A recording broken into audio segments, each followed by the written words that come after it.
Hablando de esos trinos y de cómo él maneja la agenda política, o bueno, la agenda de la opinión pública, nosotros hemos hecho la tarea, obviamente revisamos su perfil, antecedentes, todo, Andrés, y vimos un video que publicó el mismo presidente Gustavo Petro, donde usted hace como una explicación de la afirmación que le dio la vuelta al mundo y que se ha generado una gran controversia frente al tema de la gasolina.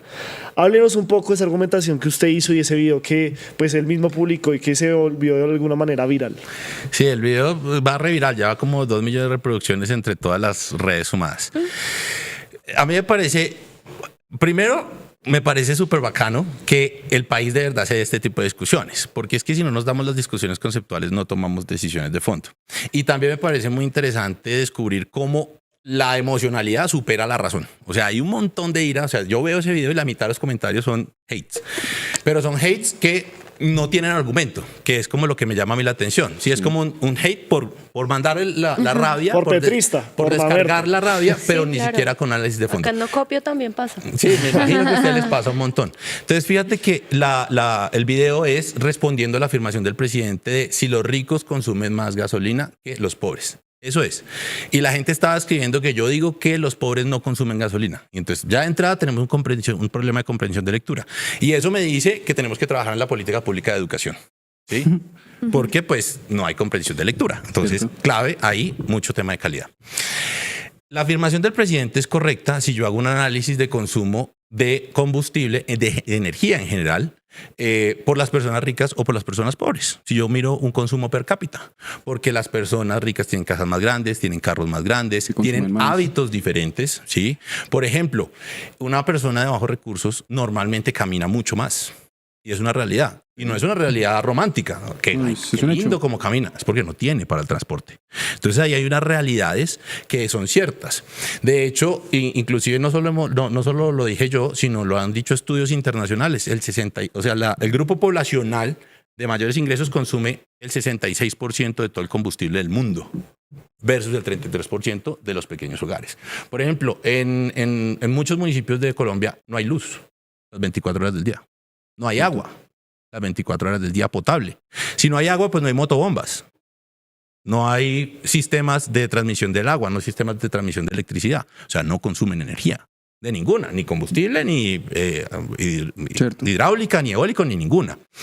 Entonces, la afirmación del presidente es cierta y tú puedes coger un montón de indicadores para demostrar que sí consume más combustible per cápita los ricos que los pobres. O sea, sí o sí, el camión que nos lleva los alimentos, el transporte público, que no sé, eso si se les incrementa, pues ellos también tienen que incrementar esos gastos básicos que tiene la mayoría del pueblo a pie, ¿no? No, claro, y fíjate que nunca en el video dijimos que no hay un impacto del aumento de la gasolina, porque es que el video además era sobre si los ricos consumen más que los pobres, no sé si había un impacto.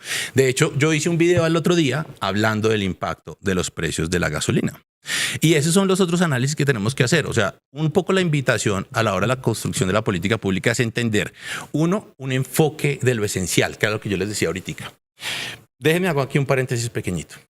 Cuando hablamos de la gasolina tiene un efecto, digamos, muy directo a las personas. Digamos, es un tema que a todo el mundo le duele porque es el gasto directo. Es como tocar la leche y los huevos. ¿Sí? Es como un tema como que ya se metió conmigo. Pero si yo miro la premisa general que está defendiendo el presidente de la República, que es la transición energética. Sí. Entonces yo les hago una pregunta.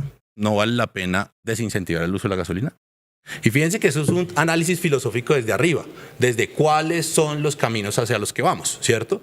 Sí, claro, si yo lo miro en el día a día, dice me afecta mi bolsillo, pero si yo lo miro como jefe de Estado, que se supone que yo tengo que mirar 100 años adelante, pues yo podría pensar en desincentivar algunas cosas. Fíjense lo mismo que dijo María Fernanda Cabal, que dice que todo el mundo debería tener derecho qué es lo que va a comer, promoviendo que quitaran los impuestos a las comidas con exceso de azúcar, con exceso de sodio, que es un tema de salud pública.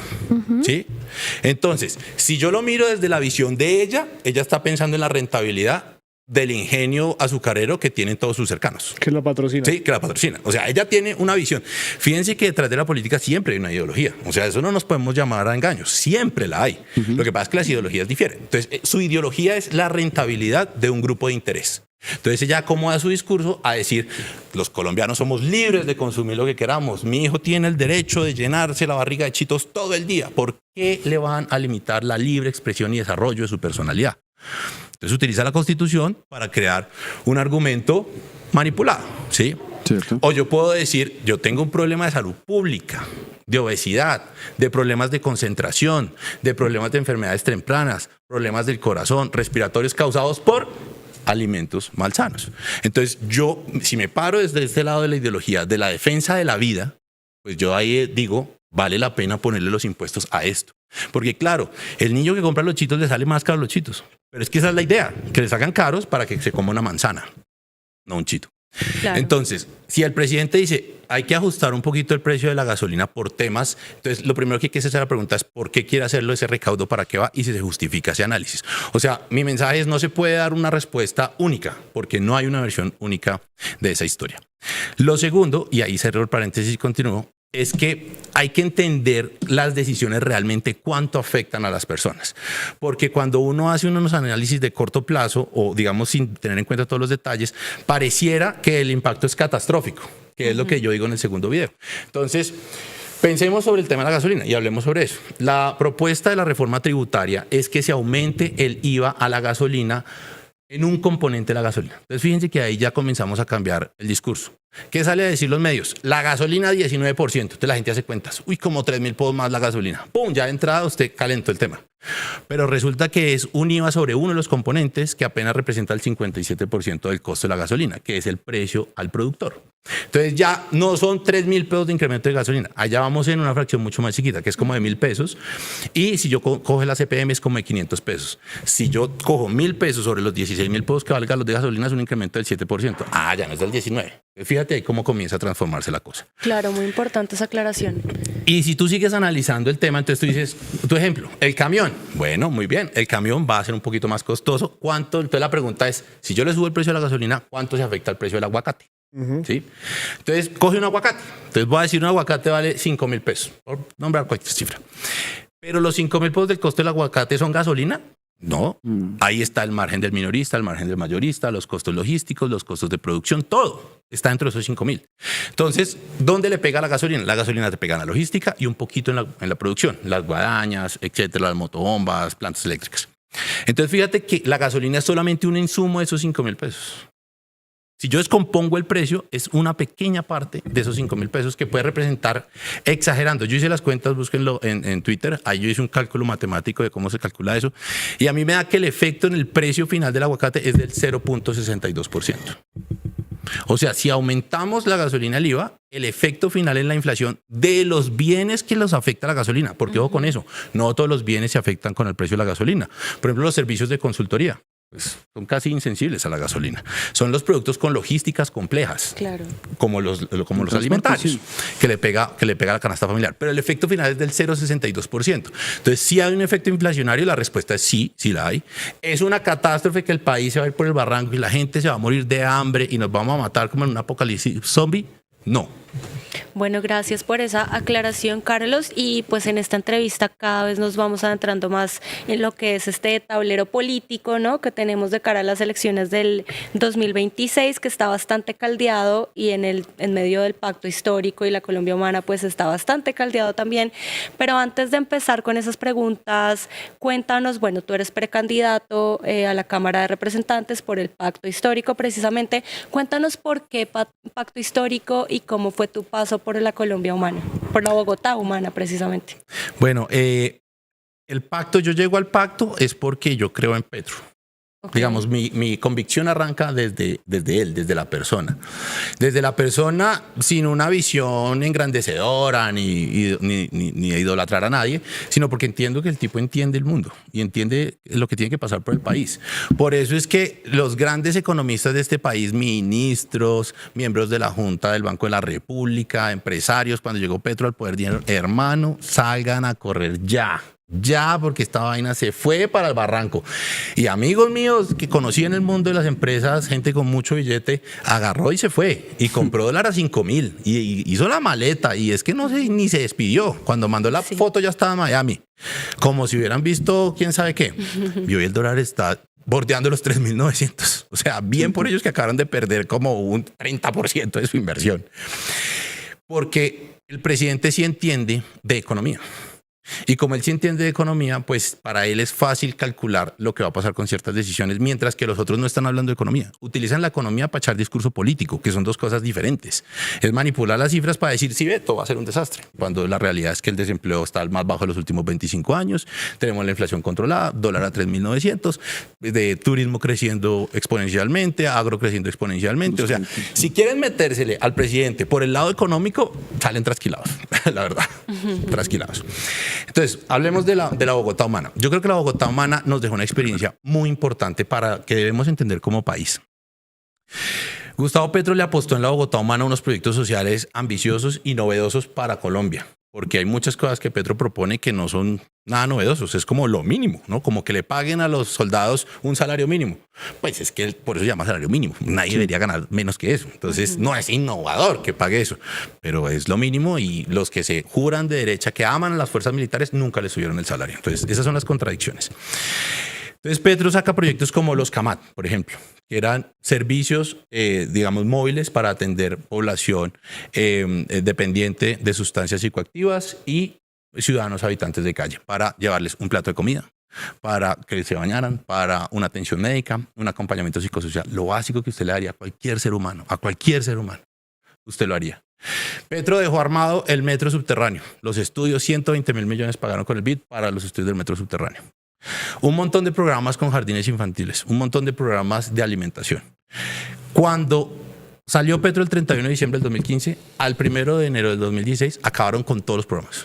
Con todos. ¿Y usted participó en esos programas? Yo participé en el programa de víctimas, en mi programa de víctimas, que también lo han venido desmontando poco a poco. La alta consejería todavía existe, pero no tiene la robustez que tenía en nuestra Pues usted dijo, bueno, este man me gusta, hizo acercamientos y se vinculó directamente con él en ese programa. Como te digo, yo llegué invitado a la Bogotá humana como experto financiero y de planeación, y ahí me fui metiendo cada vez más.